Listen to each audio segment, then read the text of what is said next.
Hey YouTube, this is E-Train. Coming to you today to bring you a review, a quick one on the Allen and Roth closet organizers you buy at Lowe's. That's where, at least that's where I got mine from. I'm sure you probably could get it from their website or maybe from some other big box store. And I'm not going to a whole bunch of details about the system. I'll do a quick overview. But I want to talk about something that I came across when trying to install the shelf extenders on the side of the towers. And it should be something that's pretty simple. I looked up and researched on YouTube because I look at everything on YouTube before I do it, especially when it comes to installing and cutting things, because I am not a contractor, I'm not an installer, I'm not a woodworker or a carpenter. I am a novice, okay? So, and I don't want to be messing stuff up. I mess it up anyway, but won't ever be going into someone's house trying to install or repair any of their stuff. I don't even want to do it in my own house because if I mess it up, I got to call someone to fix it. So, but this is something that should be pretty simple.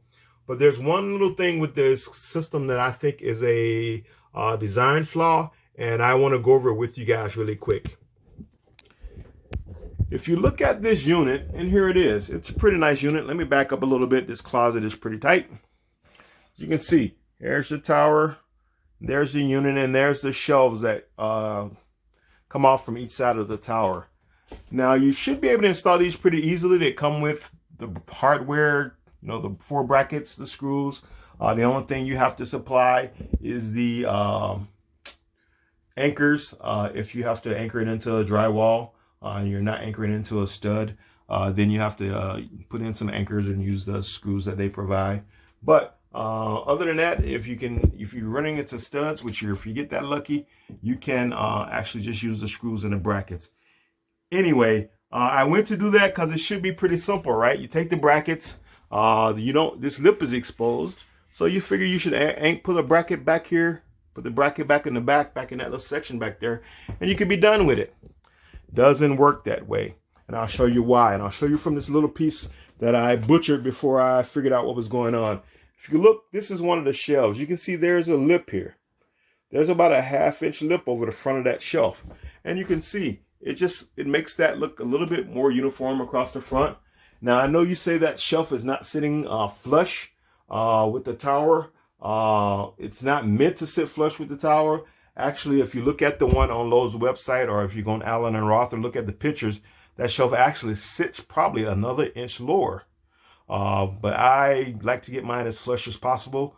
But because of the design, I was only able to install it that close to the top. And the reason why is because of that lip, you cannot mount this flush. If you mount this flush and put this bracket back here behind the lip, the shelf is not deep enough to reach that bracket back in the back. You'll come up 1/2 inch or so, 3/4 inch. You'll just be able to clip the edge of that bracket. So there's no way to mount that thing if you put the bracket underneath. So what you literally have to do is you have to take that bracket and you have to mount it under the bottom of the lip. Okay, so I figured I got like 1/2 inch or so to play with, but I still want to keep it close to the top. So what I did was I took my bracket, I put it here as if I was going to mount it flush because that's where the top of the bracket would be. I marked the bottom hole of the bracket, and then I simply moved the bracket down. I made the bottom hole mark my top hole, then I marked my bottom hole and I mounted it. The bracket in the back, you would mount it flush up to the top as if you were doing it up here. You do not move it down. You mark it flush with the top here, and then you leave it where it is and you mount it.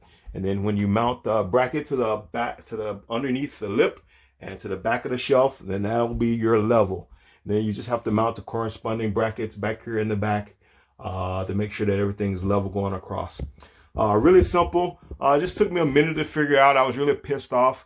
I figured there must have been some design flaw or something happened in manufacturing because the shelf wasn't deep enough. But then I checked out the shelf on the other side of the room, my wife's side, because this was a different unit. It came from a different lot. We bought it a couple of months later. And the same problem.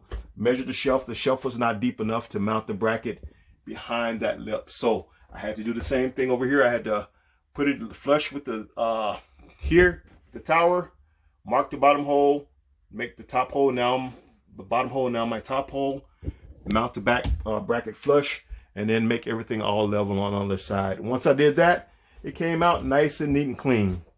I did email Lowe's and Allen and Roth because I just think that's a really bad design.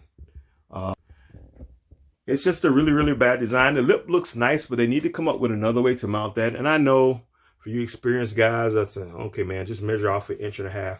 But for us novices that don't do this stuff all the time, you get up there and think, okay, this is pretty simple. I just mark it here, mount it up, and then you get up there and the shelf's not wide enough, and then you end up having to figure it out and spending hours on YouTube, which I didn't do. I just took time and figured it out. So this project took me longer than I expected. I figured I'd be done here in a couple of hours, and it actually took me like 3 hours to do because I had to figure that out, and that took me like an extra 20 minutes or so. Then it was just cutting the parts, getting the anchors. I got plumbing on the other side of this wall back here behind me. That way behind me. So I got plumbing in this wall, so I had to make sure that I wasn't going to run into any plumbing. There were only like 1.5 inch screws, but just safe and comfortable doing that, so I had to make sure. The only other thing sure is when you're cutting your shelves, because you cut them down to size, because as you can see from my wife's shelf, that's a pretty short span. Over on the other side, their shelves are pretty long. They're over 25, 26 inches. Use your table saw, because I'm lazy. I took my table saw apart to change the blades and do some maintenance. I went out and bought some blades. I hadn't put the blade back on my table saw. I have a really old Craftsman. You can't really get down in there. I can't find my socket to fit my giant 1 1/16 socket to put that big bolt back on there to get that thing on there safe where I feel comfortable using it, that it's not gonna come flying off and cut my arm off. So I didn't want to use it, so I grabbed my circular saw, but I had my ripping blade on there. So I tried to cut this shelf down the size. I cut all, and then I got to this shelf, and when I got to the end right here where the lip sits, then it started chewing it off, okay, because it's meant for like ripping and stuff. It's not fine tooth, so it did okay. Then I got down here to the end.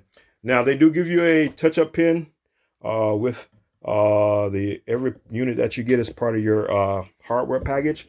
As you can see up here, if you look up close up in the corner, if I turn the light off, you might be able to make it out. If you can see close up there in the corner, I don't know if you can see right up in this section here. I did it. Same thing happened over there, but I merely took the touch-up pin, put it on there, and now you can't really tell when you're looking at it from a long distance. See, so just be careful when you're cutting these down to size. If you have a table saw, go ahead and try to use the table saw to come out a lot neater, save you a little bit of time doing touch-up. But if you have to do it with your chainsaw, make sure you have the appropriate blade on there. Don't be like me, the novice carpenter. Nah, not really that, just being lazy. So thanks guys for looking to this video. Like I said, I just wanted to give you guys a quick video on that shelf. For you guys that are thinking about getting it, you're doing the install, you're like me, you're not really a carpenter, you haven't done a lot of installing, and then you end up with trying to figure out because your shelf is not sitting level. So thanks guys. Please leave your comments, good, bad, indifferent. Like I said, I'm a novice. I am by no means an expert, so I have no problems with constructive criticism. If you can think of something that I could have done to make that job easier for me, I welcome. Please try to keep the vitriol. You can be critical. You can be very critical without being nasty about it and using foul language and just trying to slight people. So I'm not really into that. I believe we're all just trying to get things done and trying to live our lives in this crazy world. And so I'm all about everybody. So thanks guys. Good luck installing your systems, and I hope you enjoy it. And I hope this video helps somebody. Thanks. Talk to you later.